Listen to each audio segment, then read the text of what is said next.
The area was costing the company hundreds of millions of dollars, right?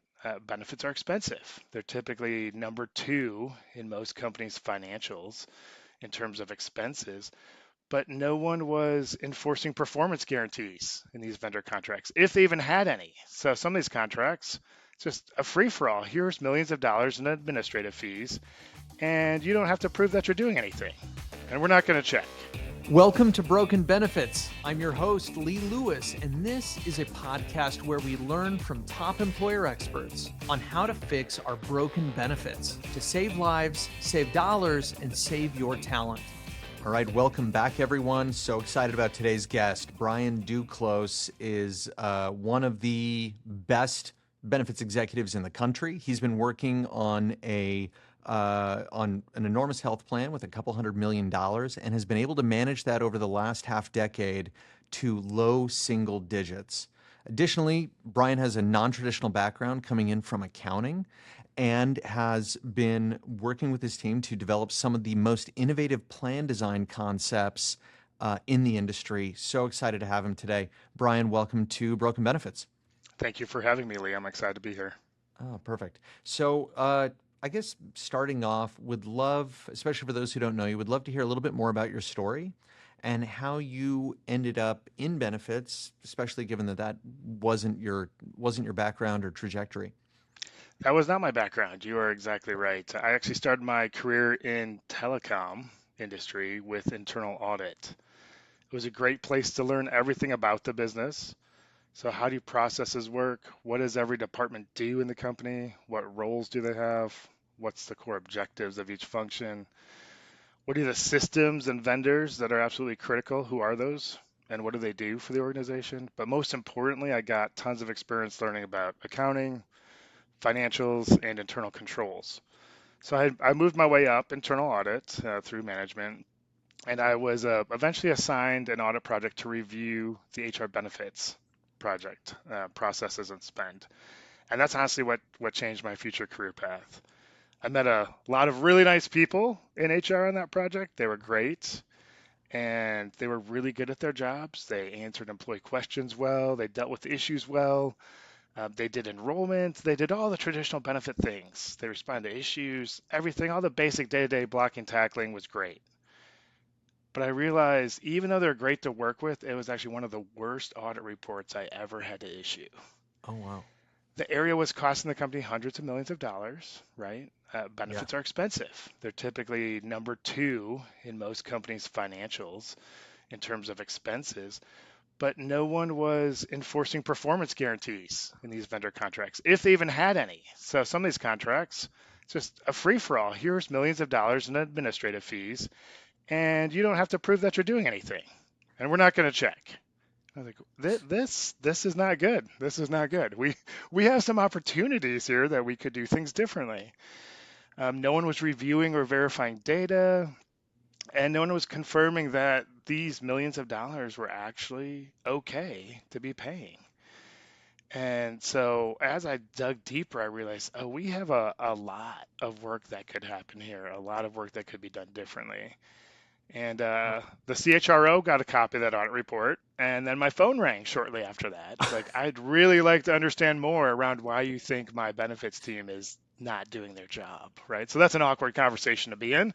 Sure. Being a man at mid-manager level and having a C-suite member call you out and say, I'm not sure if I believe you. Help Yeah, me it was tough. understand. Plus, I'm sure the benefits team just loved that that was sort of They really the enjoyed it too. They liked me during the project until that happened, right? Like we had a good working relationship until the final audit report was coming out, and they're like, wait a minute, actually, this doesn't seem so good. Um, but wow. after having those conversations with leadership, it turned into, well, help us fix it. Like I need you to go in and fix Okay. it. And if you're familiar with internal audit, that's the one thing you can't do because you have to maintain independence. You have to be able to provide Right. your own report, right, and not have a bias in your judgment. So you can't own controls, you can't own processes that aren't in your own organization. So I was like, I really can't, but I'll guide you. Okay. Well, after weekly guiding meetings for several months, I was like, okay, you know what? I'll take a role over there and I'll fix it. And then the rest is history. My temporary role ended up being permanent over there, and I'm very thankful I made that career change. I absolutely love what I do now. Okay, I'm so curious about this because I live in that world of powerhouse vendors doing all kinds of things largely without a whole lot of restrictive blockades or oversight. What are some of the practices that are common in similar but outside of healthcare fields that we just don't have commonly on this side? I'm so curious about that. So I think of manufacturing, Okay. and which is really different to think about, right? We're talking about benefits, HR. I'm in a healthcare role now, right? But you need to go different. Manufacturing, if you're building something and you have inputs and parts, you have to have very exact quality specifications, the Hmm. measurements. You have margins of errors that are acceptable. You have, depending what you're making and what you're building and what those inputs are, like you have quality metrics that can't be breached. Otherwise, your final product is could be garbage or dangerous even, right? Yeah. And so you have to make sure you have to be testing, you have to be validating, you have to have appropriate processes in place. Like any manufacturing person is like, oh yeah, QC is the most important part, especially on inputs. Because Yeah. if we have inputs that don't meet quality control checks, it doesn't matter how good we manufacture it, it's not going to be good in the end. Yeah. We miss that often. That's where, like, traditional, if you're traditional HR and you've always been there and no one has pushed you in this space and you haven't gone there yourself, that's a blind spot. Is you're just Hmm. assuming everyone's doing what they're supposed to be doing, but there aren't standard QC checkpoints Mm. in benefits unless you force that to happen. Hmm. Everyone, now just a quick word from today's sponsor. Hello. Hi, I'm here to pick up a prescription, Okay. Okay, your total is $80. but I have insurance. We ran your insurance. That's just your copay.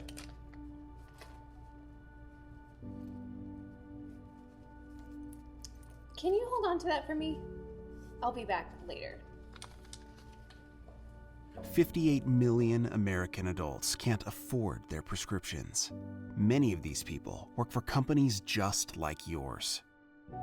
Start giving your employees 100% medical coverage with Catalyze Health. Do you think, or better said, in which ways are non-traditional backgrounds a advantage or superpower? We've discussed before that within the HTA, especially, a lot of the top performing teams are neurologically diverse in that you have people who have very different skill sets in quant or financials or analytics or accounting or other areas. And uh, in which ways do you think these other backgrounds are an advantage? I do think it is a major advantage in several areas. Now, there's challenges too, right? Because you have to understand a Yeah. whole different language. So if you come into benefits without a benefits background, there is a very steep learning curve and a lot of frustration that happens. But it's Mm. it's a good frustration, right? Because you're trying to figure out why on earth are we doing this and what does this really mean and why can't someone give me an answer? Like, why can't someone give? We're going to talk more about that. I have a feeling later, um, but I'll kind of it's that different perspective that's so important. And I'll use an old joke to make that point. You know, a guy's watching the road crew go down the side of a state highway. He watches as one guy gets out of the truck, he digs a hole, and then he goes back in. Second guy gets out of the truck, he goes and he fills in that same hole with dirt. And then they both get in the truck, they go down the road. First guy gets out again, digs another hole, goes back in the truck. Second guy pops out, he fills in a hole with dirt, and they keep doing this. The guy's like, I'm going crazy. What are these people doing? So he's like, hey, what are you guys doing? And they're like, oh, we're doing our job. He's like, okay. Well, like, but you're not actually making a difference. Yeah. Nothing's changed from what you've been doing. And they're like, well, we're doing our job. It's just the other guy in our crew normally plants the trees, but he's out sick today. And it's Oh. like, it's easy to get stuck doing what you've always done. And in benefits, it's really easy to get stuck responding to the day-to-day employee questions, the escalations from a manager or a senior leader, the benefits issues that come up, the next regulatory mandates you have to try to solve. I mean, anyone who's been in this industry since COVID You were constantly having to react to, oh, now Congress passed this, now an executive order says that. Right. It's easy to get stuck in the I have to go dig this hole, someone fills in the hole, and you forget, like, what are we actually trying to do? Like, what do we Yeah. really need to do? Someone outside is like, wait, what are you guys doing? Like, I see you answer the phones, you answer emails, but like, who's controlling the millions, tens of millions, hundreds of millions in spend? Who's looking at Yeah. that big picture from a different viewpoint, a different perspective? That is where I think is is the major advantage of coming in without having all of that pressure of the day-to-day administrative ease and success on your shoulders, because otherwise that's what you're trained to do, is to just Right. doing that.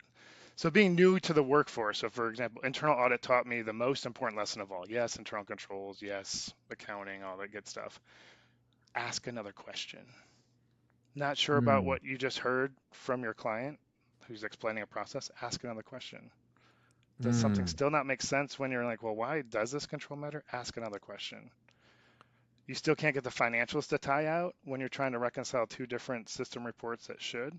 Ask another question.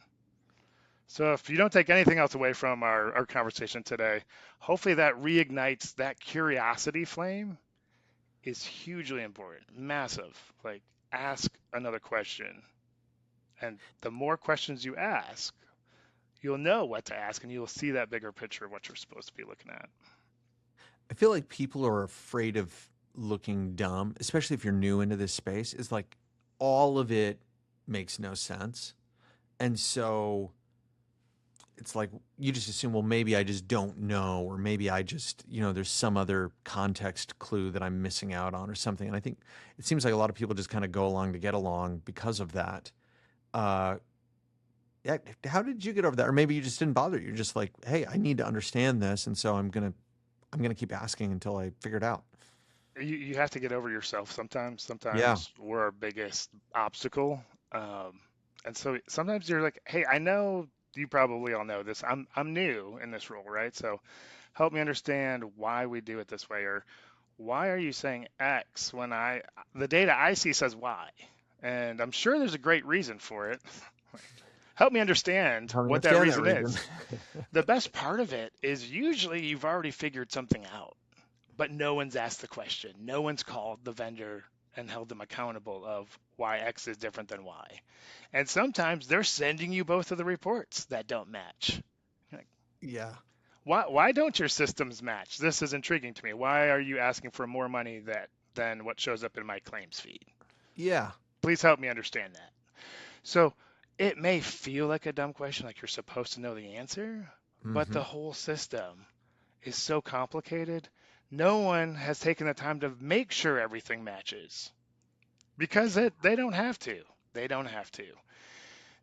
So you have to get over that concern. Once you get over that concern, you will realize the power shift in the room happens very quickly. Is you're not seen Yeah. as the one who doesn't know anything. You're like, oh no, this guy asks a lot of questions and we don't even know how to answer them. Right. Uh-oh. Like that's a problem on the other side now. So you just Right. shifted that whole conversation. Now, like, okay, we really need to know our stuff when we send this report the next time. So it actually does the opposite. Rather than making you seem like, oh, this guy has no idea, they start like, oh, we need to make sure we actually know what we're doing for this guy. You start to look like the smart one, the responsible one for just asking the questions, saying the quiet part out loud, and it then elevates whoever the counterparty is to get better. I Now, love that. have I asked a stupid question? Probably many. Don't ask my team. Sure. We'll leave them out of this. But Yeah. you learn by doing that too, right? Like, okay, maybe I'm going to take this offline next time. Know your audience, know who you're with, right? Maybe choose your questions with your CFO and CHRO a little bit carefully, then a question in a safe place, right? Um, Yeah.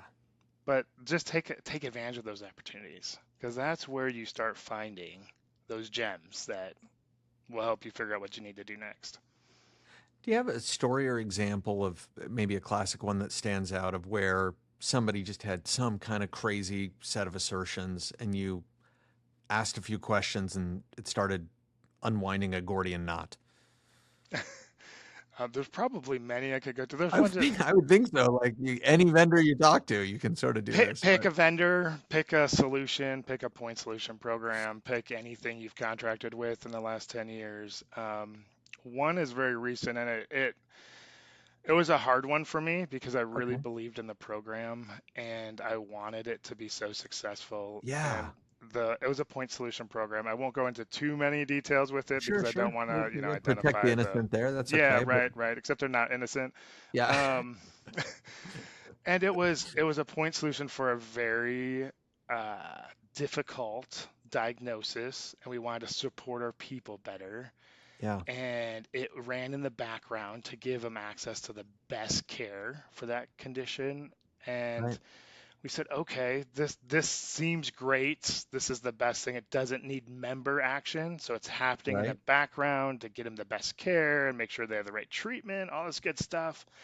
We got the first substantive performance report. And I was like, yes, that's what I wanted to see. It had a really healthy ROI, the Yeah, change in treatment, the savings that came from having the right treatment earlier in the course of the disease than it would have otherwise happened. And we said, we really want to validate with claims data. I'm really huge on that. Validate, mhm, validate, validate. That's the internal audit in me that just won't die, which is good. It's really good. helped me out a lot. The validation fell apart.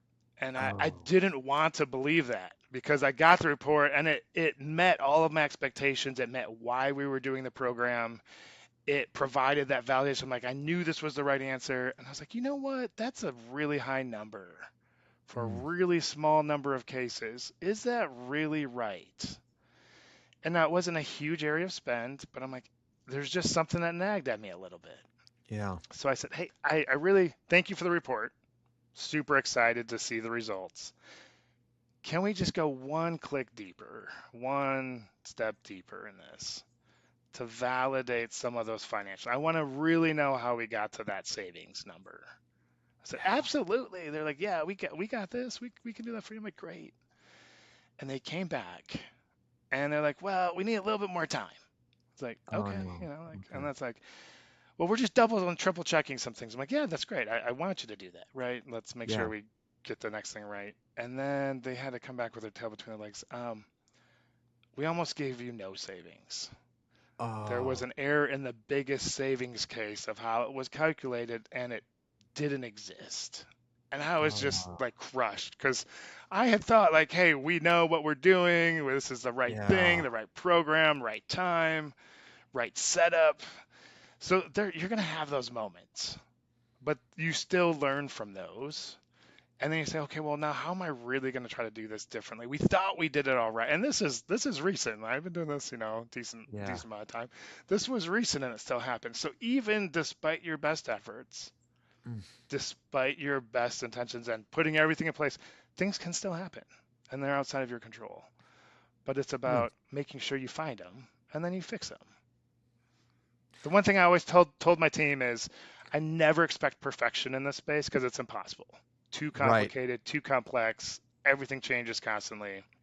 Your people are turning over constantly. You're never going to get perfection, and that's okay. Right. But when we find out we didn't do it right, we're going to fix it. We're going to make it right, and we're going to make progress. And we're going to Mm, keep doing that over and over and over. And so you mm, have to be willing to take those, gut punches on your solutions. yeah. And you're like, this was it. I sold it to the C-suite. I got this great report. I'm Oh. like, oh, I don't have anything. Okay.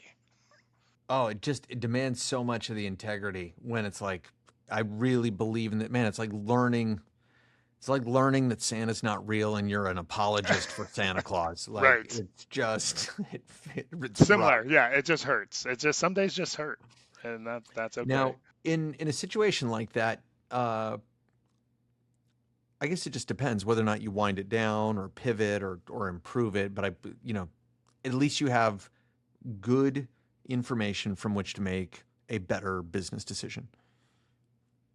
That's exactly right. And you do reevaluate it. So you say, okay, is this something still worth us doing after that experience?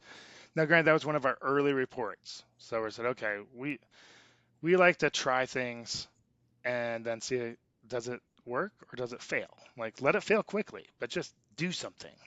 If you're just Yeah. standing by, digging holes and filling them, you're not going to do anything.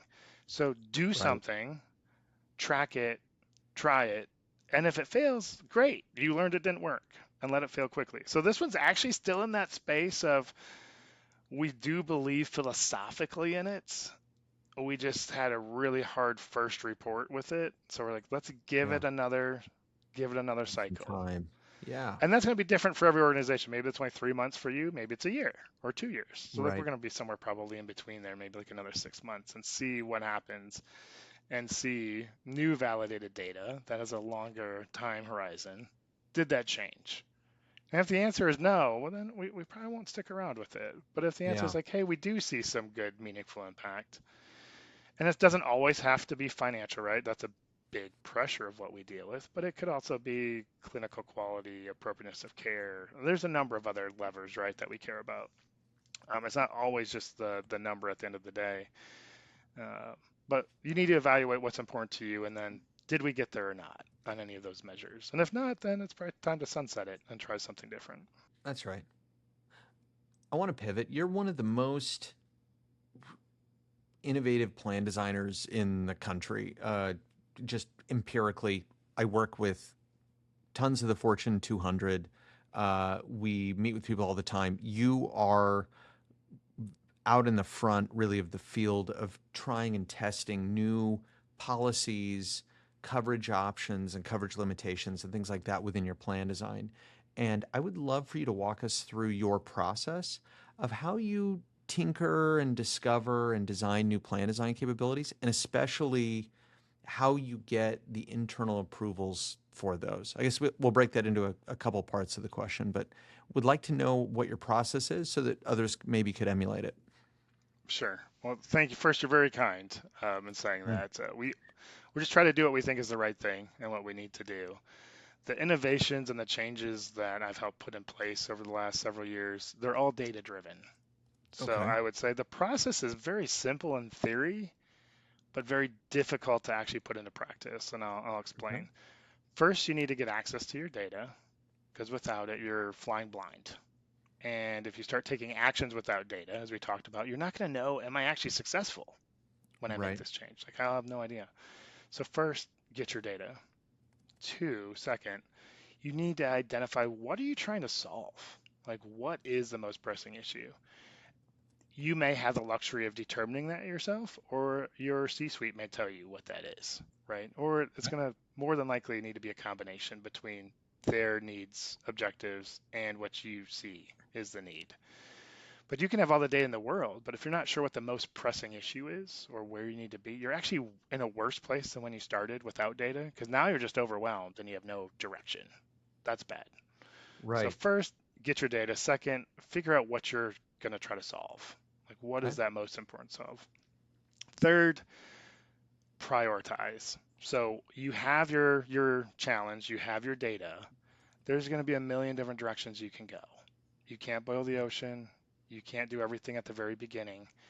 Find one or two key opportunities that you think you can actually change. So pick Okay. a couple promising opportunities that you think can help move the needle for that challenge, that objective. And I'd say fourth, find smart people. Guess what? You're Mm. not the only one with this problem. You're not. Every other people have hit this same problem before.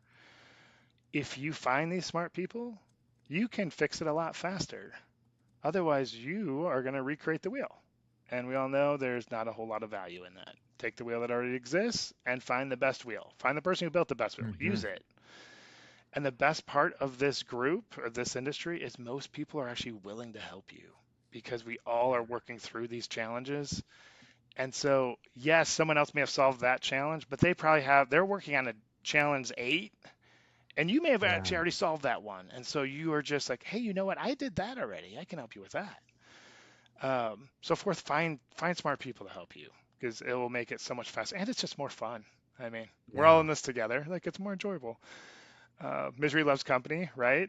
Yeah. No better Very party than a pity party sometimes if you want to invite other people.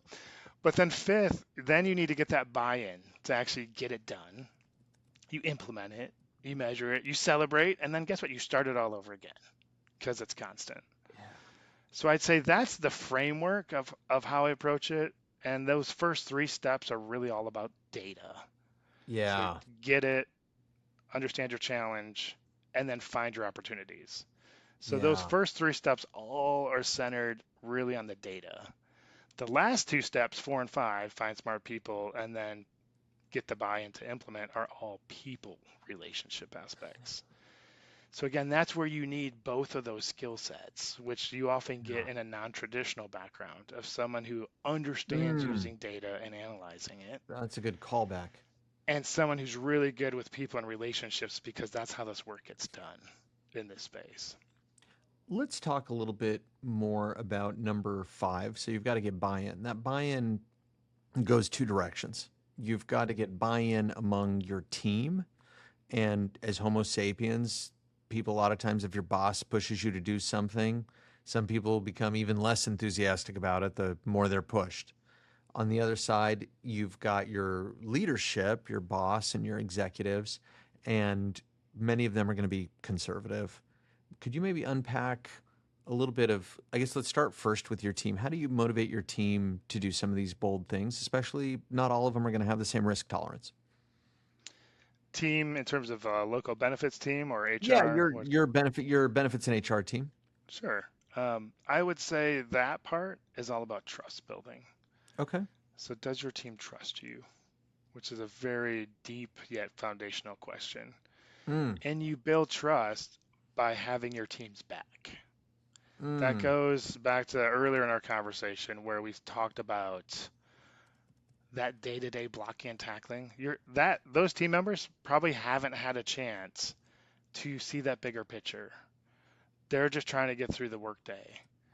But if they know you have their back when when they make a mistake or something gets screwed up, if they know you're going to support them, you can own the mistake, and you should, right? Just to be a good human. Like more people need to own mistakes, and the world would be a better place if we were all just honest with each other, right? totally. Like, hey, you know what? Sorry, we really screwed that up, but we're gonna make it right, and here's how we're gonna do that.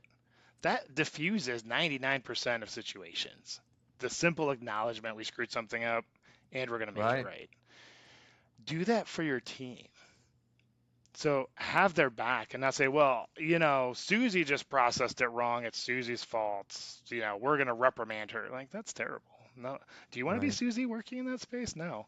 We No. say, hey, you know what? Like, we process millions of claims every year, and this one just didn't make it through correctly. We're really sorry. We know that probably caused a lot of angst, but we're going to fix it. Don't worry, we got you. And then you go back to Tim, it's like, hey, you know what? Don't worry about it. Like, thanks for bringing it up, or I'm glad we're able to learn about this together. Mm, What do you need to do it better? So that's how you build that trust. It's like, I got you. And then they're like, you know what? Like this person's actually a decent human.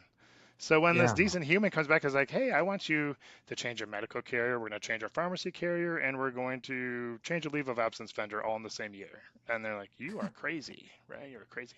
But they're like, I kind of like this crazy guy because he's got my back and he supports me. So Right. yeah, I'm going to support this guy. I think he might be crazy, but so far he still seems decent. So let's give it a go. And then you're successful with it, and you're working with them. That's how you get that team to come along with you. Yeah. That to me, that's the very basics, because that's what someone cares about is, does someone actually have my back when I show up at work? If not, you're gonna have a really hard time getting anything meaningful done.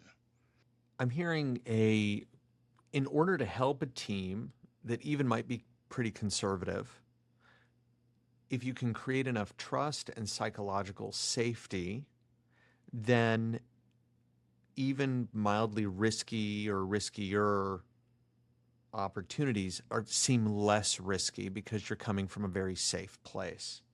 That's And I exactly imagine the right. opposite is there too. If you're in an environment, and I've seen this, if you're in an environment with no psychological safety, then even safe moves carry enormous risk and it locks the organization down to where they don't do anything because nobody feels safe. I had I guess intuitively I understand that as a human, but I haven't heard it phrased like that before. That's awesome. So now you've got a great idea, but you are stepping into the unknown.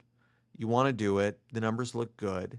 How do we sell that to maybe a conservative executive team? And I assume you've had probably some teams that were very supportive and were, ready to party. They were okay to try something new, but you probably have had others that were not at all. And let's maybe focus on the latter because those would be the hard ones.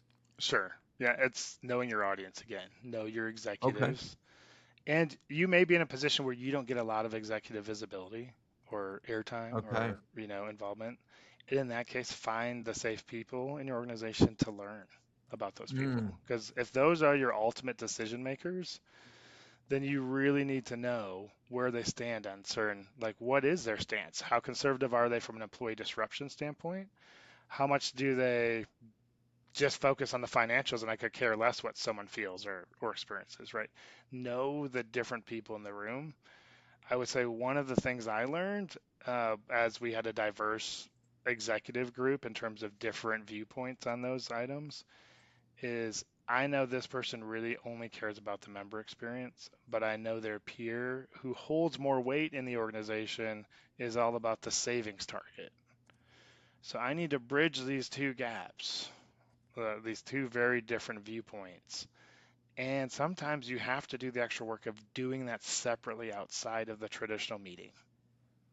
So it's the old grease the skids. Like, okay, here's what we're doing. We think we can save this much money.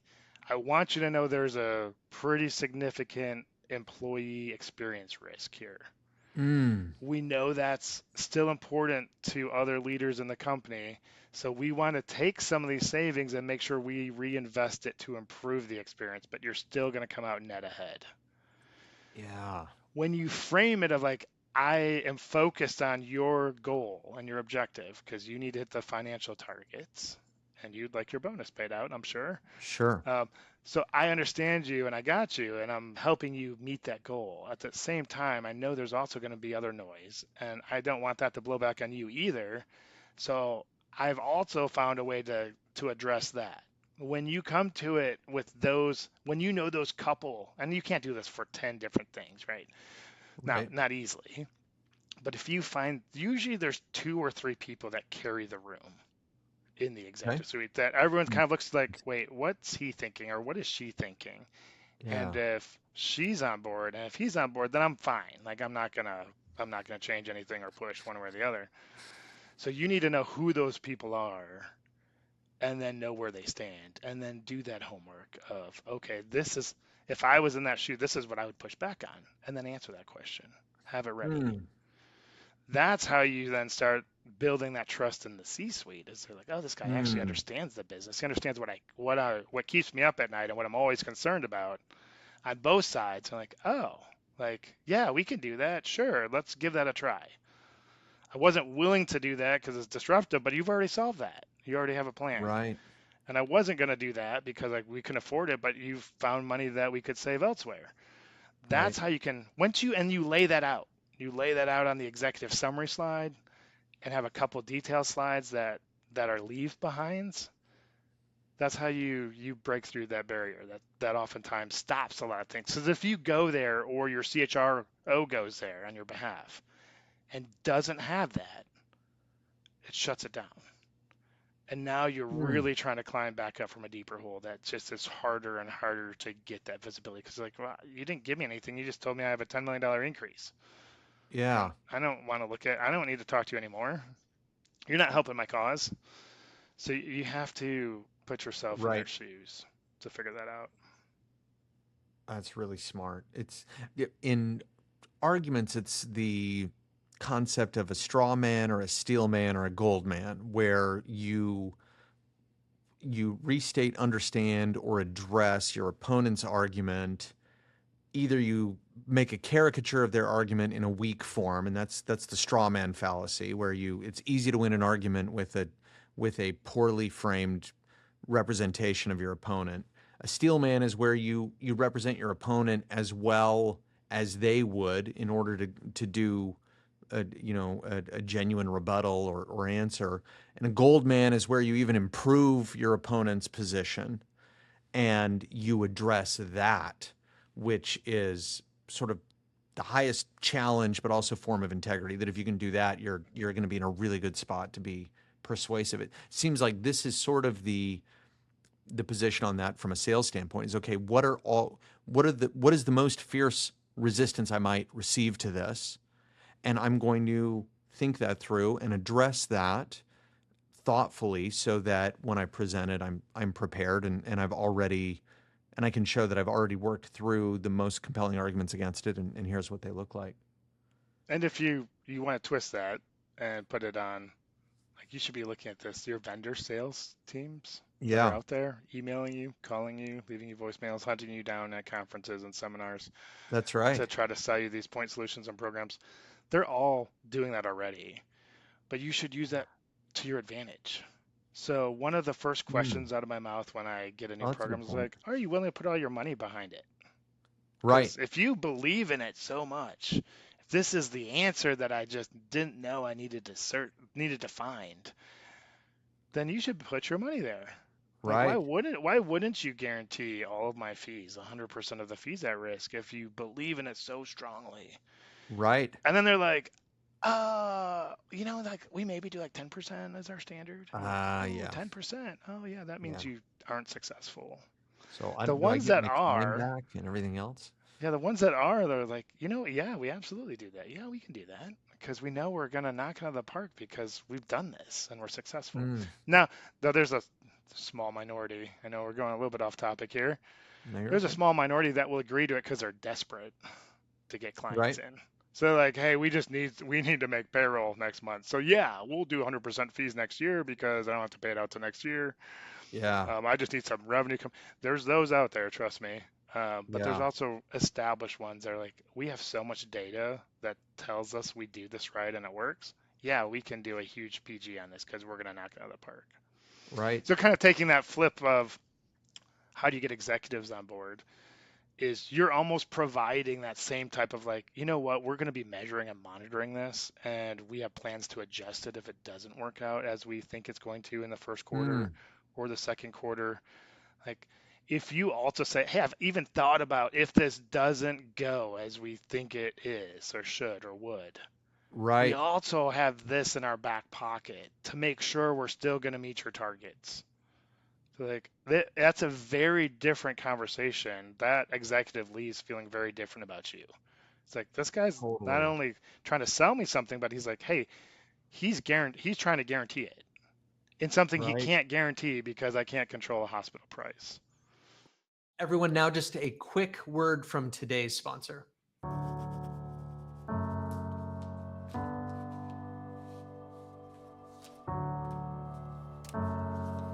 Hey, Dad, have you seen my PlayStation?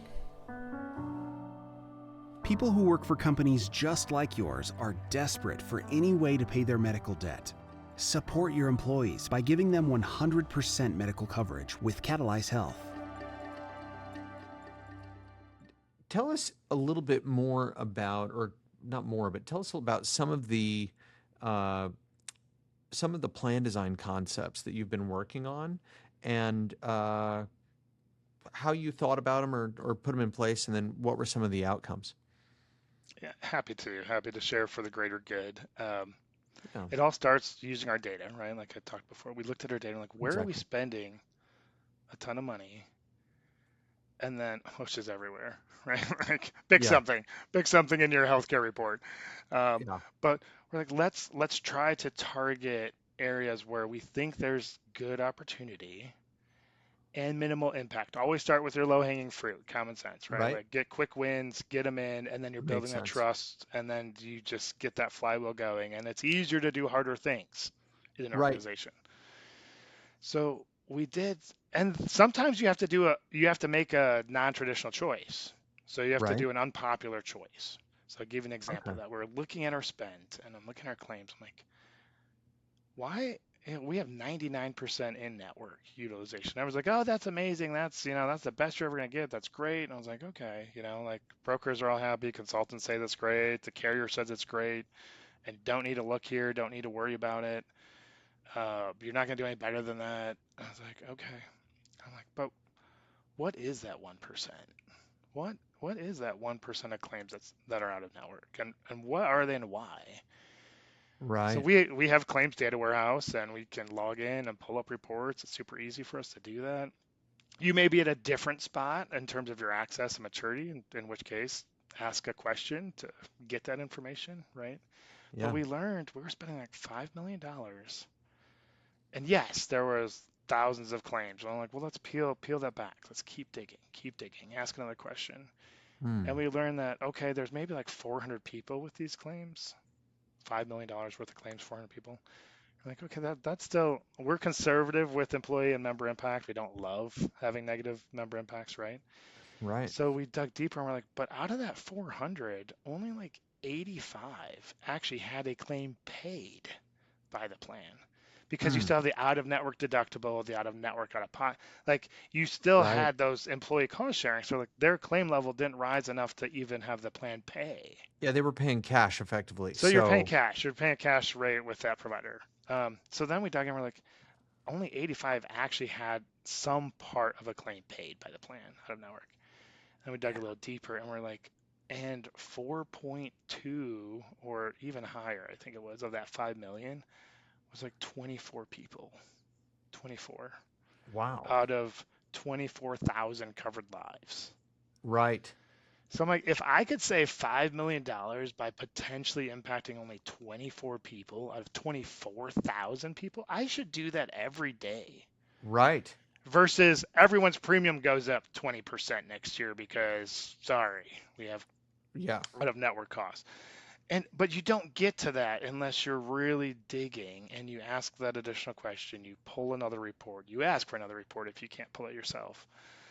And then you're seeing, wait a minute, this is something that no one told us to look at. Everyone said this is fine, like you're normal, this is great. Yeah. No one told us to look at that. It was that curiosity of like, well, what is that? What is that spend? And they're like, we shouldn't be doing this. And then we realized, well, what's the incentive behind this? Why is it designed this way? Oh, wait, everyone wins but us. The Right. provider's billing a crazy rate. The Yeah. carrier's short paying it because they're like, this is a crazy rate. We just saved you money. And then the carrier's charging me shared savings Shared for the savings. crazy rate, right? And you're like, I'm paying multiple directions. Even if I didn't pay a dime on that claim, remember those 400 people, Yeah. only 85 had any payment from the plan. Technically, all 400 had a payment because I was paying a shared Oh, savings fee, because you were even also though paying a it shared never savings fee. paid. So then you're like, that's all of a sudden how we lost $5 million. Oh my gosh. And those other I hadn't 400 thought of people that. had no idea we were paying the carrier on their behalf for going out of network where their claim didn't even get a dime payment to their perspective. But we were. So we said, you know what? We're going to turn this off. We're just going to exclude out of network coverage because we have the broadest network. We have navigation in place. We can get our people Right. there. Not a single piece of noise by doing Wow. it. It didn't exist. There's no noise. And actually, what we learned is certain providers actually paying your plan. They're like, oh, they have out of network coverage. Come on in. We're ringing this register.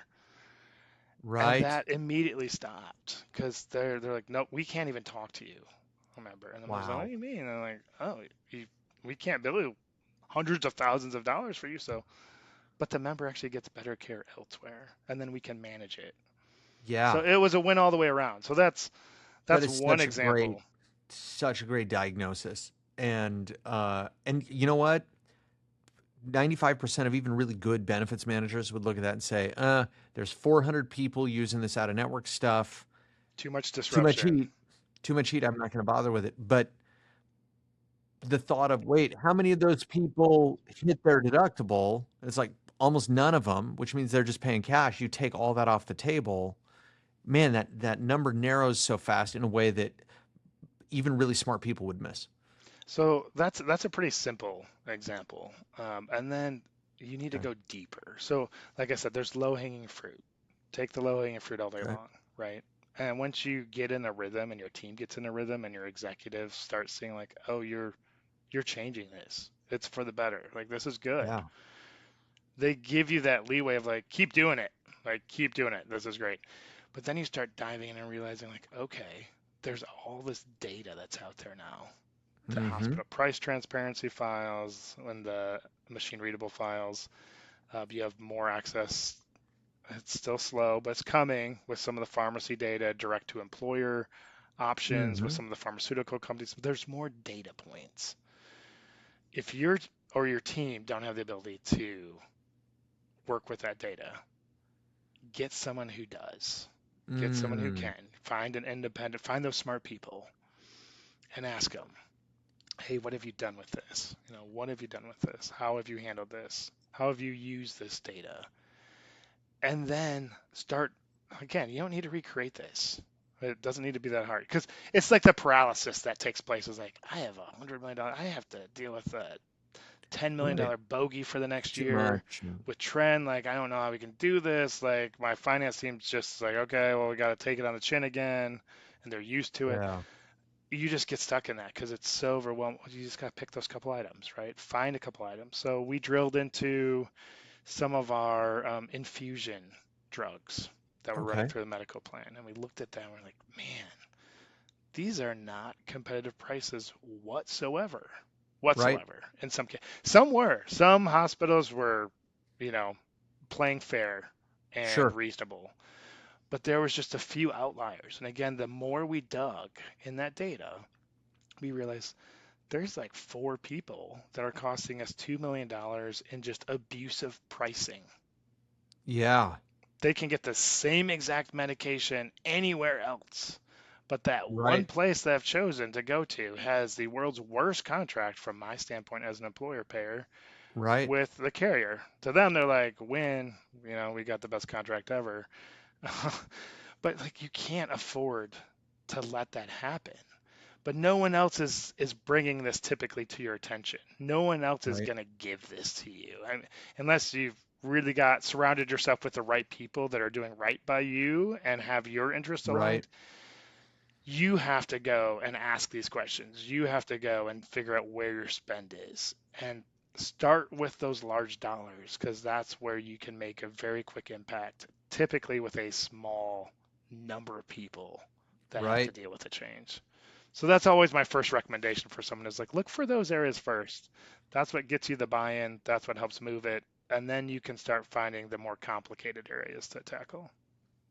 So a lot of people tell me, especially in the more innovative parts of the industry, they're like, "Hey, Lee, when I go to a conference, I feel like a fish totally out of water. I'm interacting with vendors or consultants or brokers who are lulling me into complacency about what's happening, even though it's it's really bad. Like I've got to make huge changes to my health plan. I've got to save huge amounts of money, but everybody on the stage is kind of like, oh, everything's good. We're doing all right. Let's talk about A, B, or C. Minor issue of sort of improving something. And then I talk to my colleagues, and it feels the same way that there's a lot of either complacency or a lack of sophistication. People don't seem to see the world the way I see the world. And it's hard to find other people who do. You've been talking a lot about, hey, a big part of this is you've got to find your kind of people. What's your process of doing that? Both peers as well as even vendors or consultants. Like how do you find the diamonds in the rough? I felt that same way, honestly, years Okay. ago, going to some of those conferences. I'm like, what am I doing here? Like, okay, all I do is get a bunch of spam email after these things, right? Everyone Yeah. gets your email address, all these companies. Uh, and then I learned the secret isn't anyone that's on stage. Sometimes sometimes, yes. Okay. But the Okay. secret isn't who's on stage. The secret isn't the booths that are there in the expo Okay. that they try to get you to do all the giveaways Sure, and you got to scan go your around QR code, blah, blah, blah. like a sad Santa Claus recovering all the toys nobody wanted. Right. Um, but it's the who you sit with at lunch. Okay. And one of my favorite things is I just pick a random lunch table. So like you Okay. could you could have lunch with the vendors that you know that invited you to the conference Sure. and When you're in a sales pitch. they're gonna be like, how are things going? Blah blah blah. You can do that, but where I found the most insight is sitting with just random people. So just Okay. play the lunch table lottery, play the Okay. happy hour table lottery. Yeah. If you do go on one of these vendor sponsored dinners, or they're going to take you on a river cruise, or go to a nice rooftop place, whatever, Sure, sure. sure, go do it. But talk to everyone but the vendor. Vendors are going to hate this. Talk to everyone but the vendor, because guess what? Those are the people that have the answers. It's not the vendor. The vendor doesn't have the answer. It's the other people that are like, oh yeah, we tried that and that was miserable. Don't waste your time there. But this works really well, and you're like, oh, that's awesome. Thank you. That's where you learn, and then you can share your success story or your war stories, right? Your horror stories, Sure. and they're like, oh, that's really good to know. And I'm like, I always end it with, I'm happy to share any experience. So if you're in the middle of an RFP and you want to know who Yeah. we've bid out or who we invited to bid, I'm happy to share that. Obviously, I don't keep everything confidential, but I'm happy to Sure. share some of the players we looked at and who Sure. I think might be good. And they're like, oh, that would be good. Let me exchange my contact information with you. And then Oh, there it's a you small go. world. You see these same people in different venues and you start like building those connections. That's where I get the most value from, because they're Wow. not incentivized to sell me anything. They don't get a year-end bonus based if I do something or don't do something. They're not like on a panel that pays their employer a bunch of money to be on the Sure. short list for RFP. Like they have no misaligned incentives. They're just a good human. Find good humans, good smart humans. Oh, I love that. You're about to start a brand new role. You're moving into a new firm. You're going to be learning about everything they've got and don't have within their health plan. I would love for you to walk us through that process, because I think for people listening, maybe they could piggyback on that to take a fresh set of eyes to what they're working on. Yeah, absolutely. First thing is learn the landscape, right? So, Okay. who are the key players that you need to interact with? Who are the people that are going to measure your success? So, know that Okay. going in. It's not always just your boss. So, that's the important thing to know. Like in this role, Okay. it's often multiple stakeholders are going to shape whether you're successful or not. So, know who those people are, know what they care about. So, what we talked about earlier, like what's their key objective? Because if you're helping them succeed, they're going to help you succeed. Simple, like I got your back, you got my back. Okay. Um, and then it's like, well, where are we today? Do we have our own data warehouse? Do we have access to our own data? Are we handcuffed and we only get one report a year from the carrier or TPA, and that's all we have to go off of? Who is supporting us, advising us? What incentives do they have? Where is their loyalty aligned? Like how are they paid? My favorite question. Yeah. So how do you get paid? Uh, How do you get paid? Ask your carrier TPA for that. That'll be, and then like sit back and wait. yeah. It'll take a Yeah. while to get the full answer.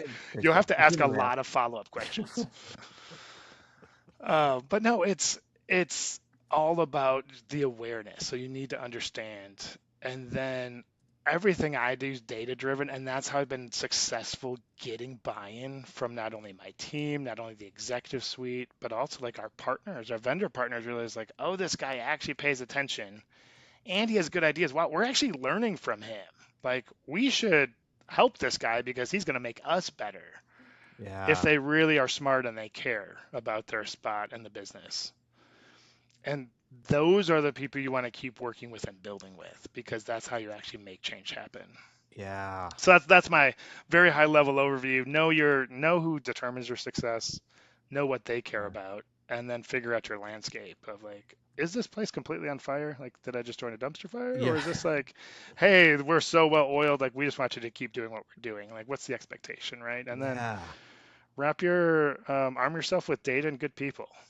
That's really Okay. the basic key to success. So now let's go just a step closer there. Now we've got a whole lot of data.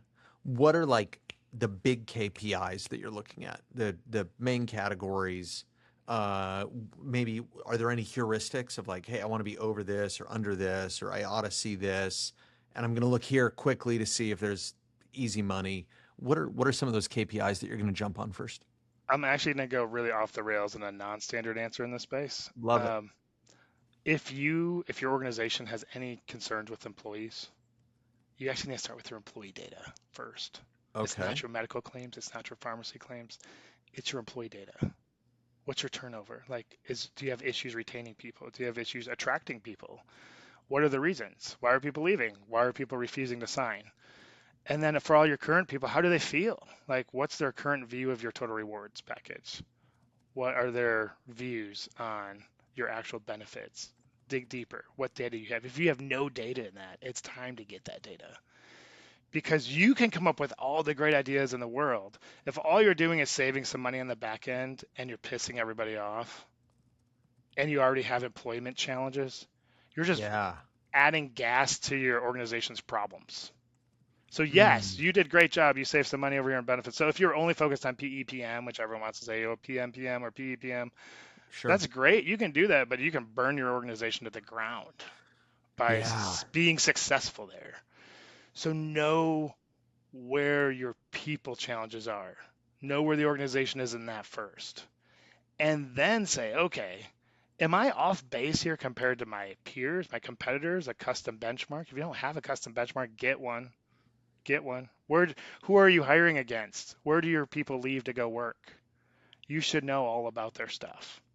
Because Yeah. guess what? There's reasons they're leaving there or going there. And then now I say, okay, yes, I have this cost mandate, this cost savings target, but now I know where I'm supposed to be looking to get that and where I should try to reinvest some of it. Never just give the money away. Like, yeah, I love to give and I need some to make this better. And when you build that trust, the answer is almost always, yeah, you can do that. You have to build the trust first. I love this. It's a great place to finish for today. This has been a blast. If somebody wants to get to know you better, everybody listens to this is going to want to connect with you. Uh, where can they go? What do you recommend? Look me up on LinkedIn? LinkedIn. Happy Perfect. to connect on LinkedIn. It's probably the easiest way to get a hold of me. Terrific. Again, love talking to other smart people, working on the same challenges. We're all in this together, and together I believe we really can learn a lot and change a lot for good. Oh, I love it. Thanks so much for everybody for joining today, and thanks for being on the show. Thanks, Brian. Thank you for having me. Appreciate it.